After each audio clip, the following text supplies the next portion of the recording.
So welcome everybody,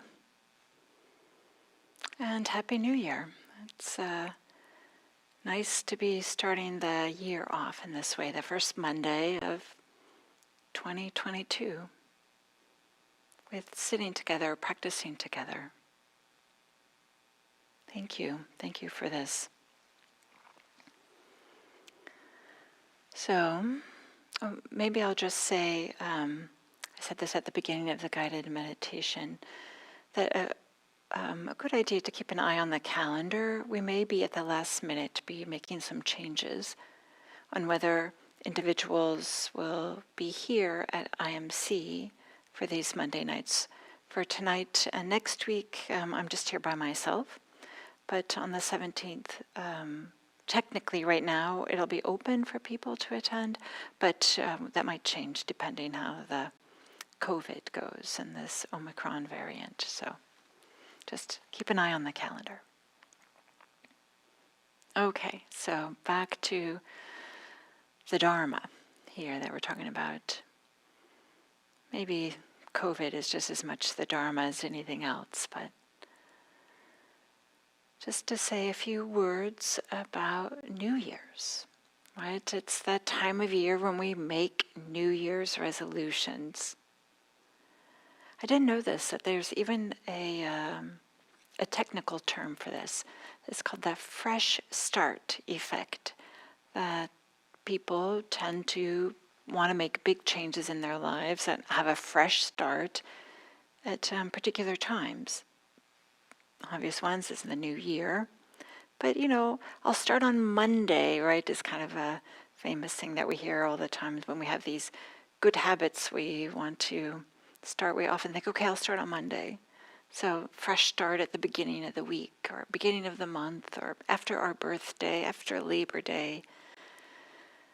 And for me, there are some things I like to do. And I'm thinking that the Chinese New Year, which this year is February 1st, I think, I'm maybe we'll start some new habits I'd like to incorporate or embed more deeply or something into my life. But perhaps you've already started with some New Year's resolutions. And I'd like to just talk a little bit about this and how in some ways some of the Buddhist teachings have things that can support us, as well as modern psychology, and how maybe there's a kind of a meeting of these two. But I'm influenced by this YouTube video. It's had a tremendous number of views. I don't know how many, more than 75 million views. And it's about these squirrels who have this real determination, this tenacity, this perseverance. And it's this video by Mark Rober, a former NASA scientist and Apple employee. I think he lives here on the peninsula or in the South Bay or something like that. And the story is that he had a bird feeder, and that squirrels found a way to get to the bird food despite it being squirrel-proof bird feeder. And so he decides to have some fun with them, I guess. And he built a 8-part ninja obstacle course that these poor little squirrels have to go through to get to food that they wanted. And so this video is about that. So we might have this idea that like, oh, okay, well, I'm going to start something new, and I wish I had what I'm calling this squirrel determination. Like if you've ever seen bird feeders and squirrels trying to get to bird feeders in your own house, in your own yard, then you know what I'm talking about. This determination, they find a way. And maybe I'll say that Mark Rober isn't the only one that has noticed this, but there's last year at the end of 2020, December 31st, 2020, Rosemary Traumer, who's this wonderful, beautiful poet, and she publishes a poem every day online. And for New Year's Eve last year, she published this poem that's called Again, Again, and it goes like this. On a day when the world asks too much of me and I don't know how to give it, I think of squirrels at the feeder when I was a girl. Dad hung the feeder on a squirrel-proof wire. Dad set the feeder on a squirrel-proof pole. Squirrels found a way. Surely there's some squirrel in me, some chattering tenacity, some bushy-tailed resolve. If I can't be courageous and brave, then let me at least be stubborn. Surely inside this aching heart is a scamperer willing to try again, to meet disappointment and failure and exhaustion and try again. So Rosemary Traumer, she also is maybe inspired by these squirrels. And somehow we might have this idea that if only we could be like that, just have this tenacity, or we need it, this willpower, this determination, this stubbornness to make these changes in our lives that we want to make happen. But making change is difficult. For example, if you wanted to have a meditation practice, have a more regular meditation practice, it's not so easy. I'm sure we've all have noticed this. I don't know anybody in which it was just easy from the very beginning. Well, maybe I do know one person, but for the vast majority of us, it's not so easy. And just making changes, part of the reason why it's difficult is because we have to overcome some of our deep-rooted instincts. That is our tendency to want instant gratification. This tends to work against our long-term goals and our change objectives that we might have. Also, humans have this tendency to be forgetful, that sometimes we don't remember, oh yeah, I was supposed to do that. I was going to meditate every morning, first thing in the morning, and here it is already lunchtime, and I'm only now remembering. Or it's just natural. Humans also have this tendency to take the path of least resistance. And it takes energy and effort to modify our patterns, to make changes in our behaviors or make changes in our thought patterns. Anything new that we want to do, it takes energy. And lastly, one other reason why some of the making changes may be difficult is that our social networks, the people that we spend time with in our personal life and our professional lives, may not have been constructed with change in mind. That is, there might be a certain external pressure for us to stay the same and not change. So there's lots of reasons why change is difficult. And the Buddha, I believe, recognized this, and he pointed to this quality of determination, perseverance, tenacity, resolve, which in Pali is called adhitthana. And it's this sticking with things, even when it is difficult. So a certain amount of stick-to-itiveness. But maybe it's more like this gentle and persistent wind that keeps blowing and that we feel at our back, that's encouraging us to take the next step, however small it might be, but not to give up, but to take the next step, to try again. And to be sure, for some people, being steadfast is one of their strengths. And the edge of their practice may be something a little bit different. Maybe for them it's to not push at doing the same thing, this perseverance, maybe not push it to the point of drudgery, or to not cut oneself off from others because they're so focused on finishing a task. There's a kind of like, go away, don't disturb me, I have something I have to do here. Or maybe to choose the the edge of their practice maybe is to choose those endeavors, those changes, those habits that will make the most difference in their lives and be the most enriching, nourishing, and supportive. So resolve, adhitthana, is one of the paramis, and I talked about this, I gave a talk about it in November.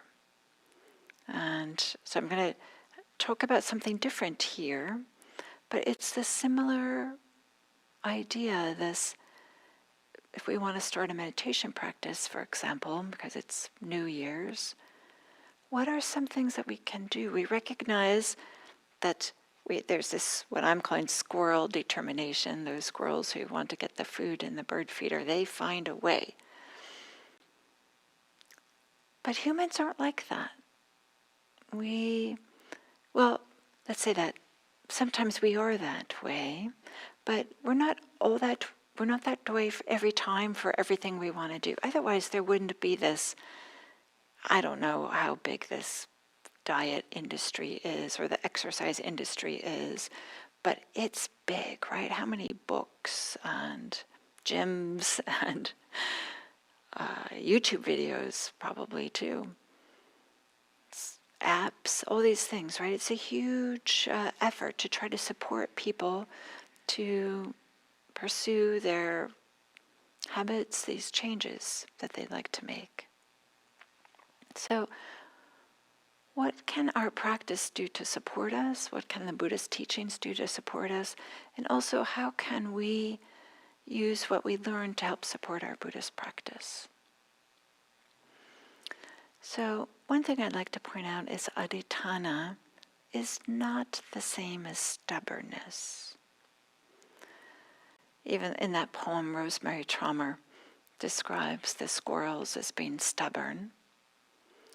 And stubbornness has this quality of this unyielding, just no matter what, just going straight forward, even if it might be harmful or deleterious or not the wise thing to do, but doing it anyway. So it has this really limited view. If I'm just going to do this, get out of my way, kind of a thing. And that's not what adhitthana, resolve, perseverance, determination, is about in the Buddhist tradition. As a parami, it's linked to freedom. It's linked to efforts that have a quality of warmth and care and nourishing for ourselves and for others and support for ourselves and others. But it's like an integral part of moving towards greater freedom. Whereas stubbornness has this way in which we might feel stuck. It's like, no, I have to do this, even though all the pointers might be that it's not the wise thing to do or the best thing to do. So it's not this type of tunnel vision, nor is adhitthana this way in which we have to prove ourselves, either to ourselves or to others. It's not that we're just striving to become the best just so that we can be the best. We're striving to become the best version of ourselves so that our best wisdom can be offered to the world. It can be and play a role in everything we do.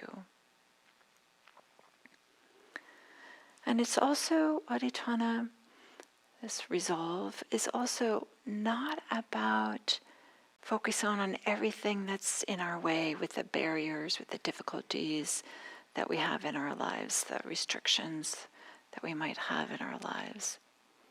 So it's not about trying to obliterate anything that gets in the way, because that type of thinking, we tend to fall into, well, if only X didn't happen, or I should have done X. It's a way in which that type of thinking can have a real looping quality and doesn't really go forward. And of course, takes a lot of our energy. So I just wanted to clarify a little bit about what adhitthana, resolve, isn't. So what are some ways in which we can use adhitthana, resolve, that recognizes our humanity, that we have limited energy. Some of us have more energy than others, but we all just have to work with whatever energy we have.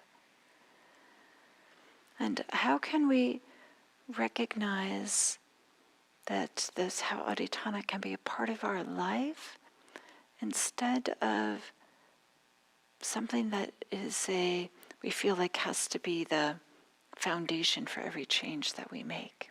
And what I mean by this is often the people who we think of as having the most self-control or the most willpower, maybe those people who talk about how much they meditate every day, or how they haven't missed a day of meditation for X amount of time, or how many retreats they've done, or something like that.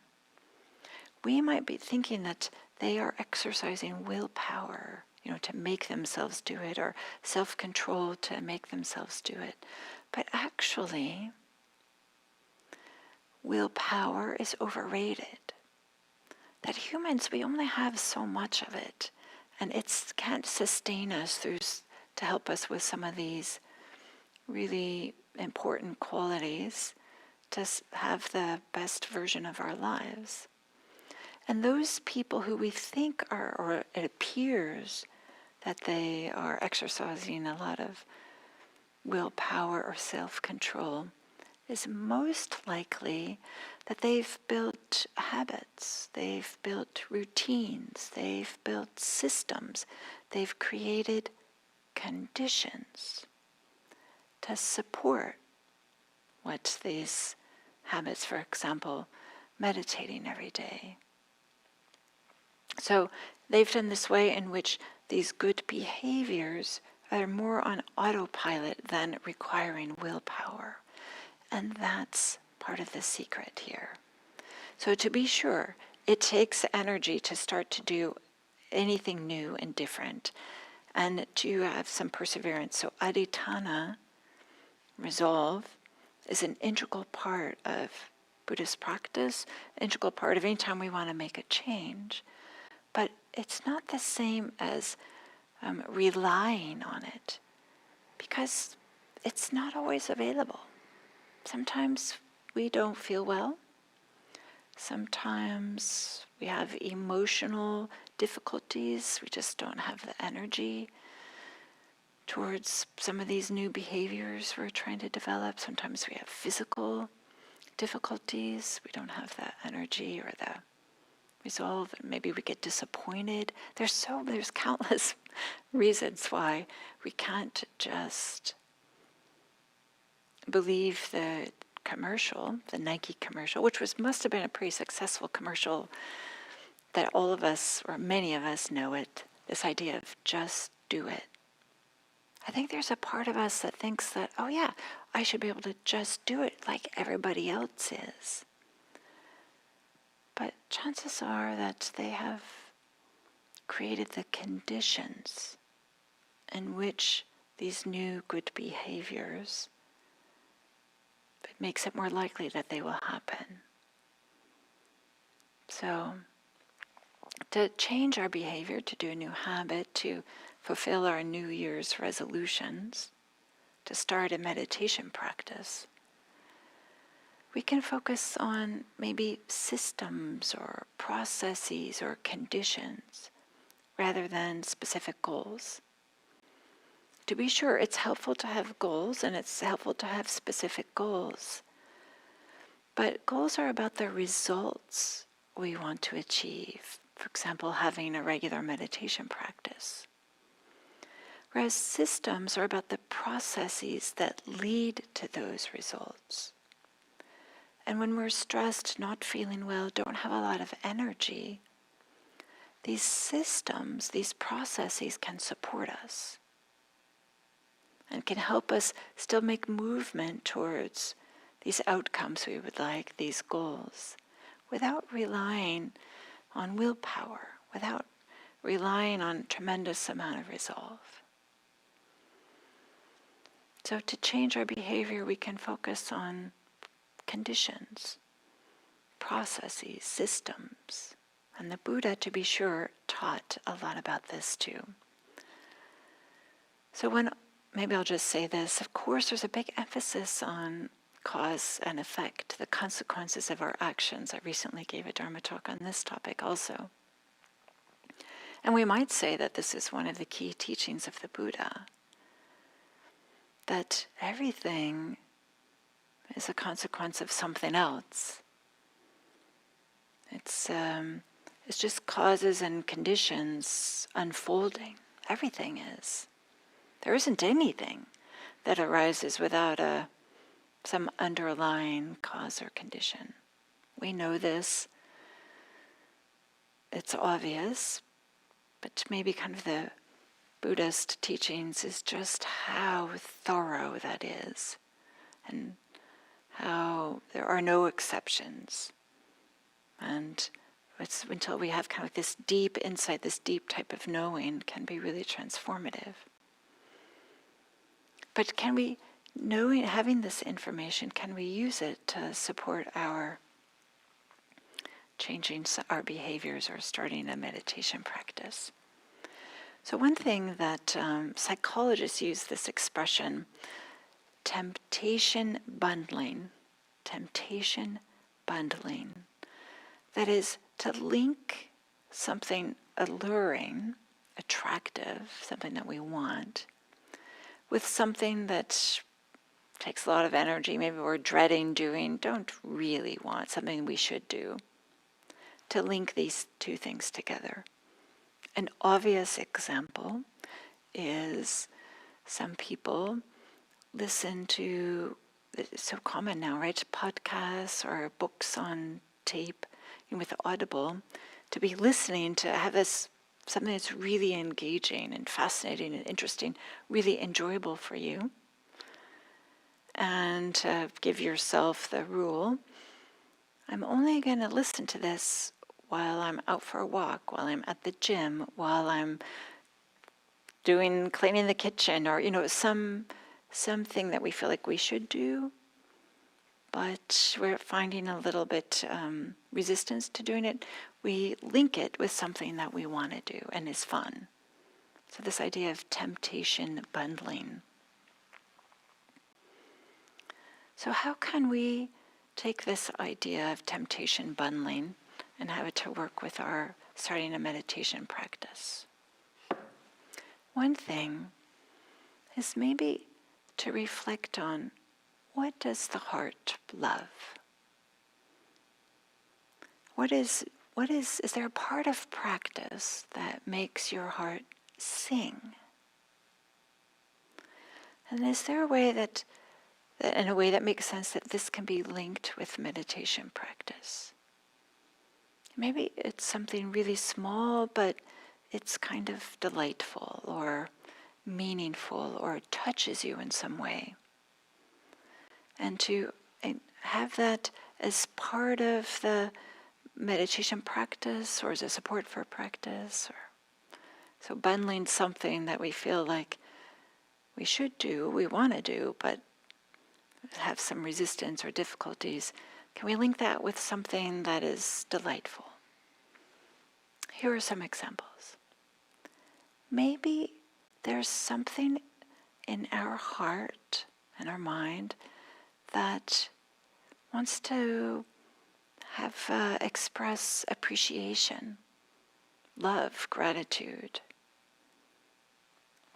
A way to tap into those individuals who support us, or to feel appreciative that we have a practice, or whatever it might be. So maybe there's a little bit of, we start our meditation practice with gratitude. Or maybe even if that feels like, okay, that's a little bit too much work, maybe there's just this devotional aspect that doesn't have words. Maybe there's something about, I know some people that like to bow before they sit. Some people bow just from the waist. Some do bow on the floor. But there's something about this act of bowing that can help us get out of our own way. Or maybe chanting. I know people who chant the Metta Sutta. When they first sit down, this is their practice. They chant it out loud or they chant it in their minds. I certainly have done this. Chanted the Metta Sutta. I found it uplifting and also a way of kind of get out of my own way. Or maybe there's reading a sutta passage. Maybe there's some passages that are really uplifting and meaningful for you. The Dhammapada, Therigatha, some passages from the Sutta Nipata.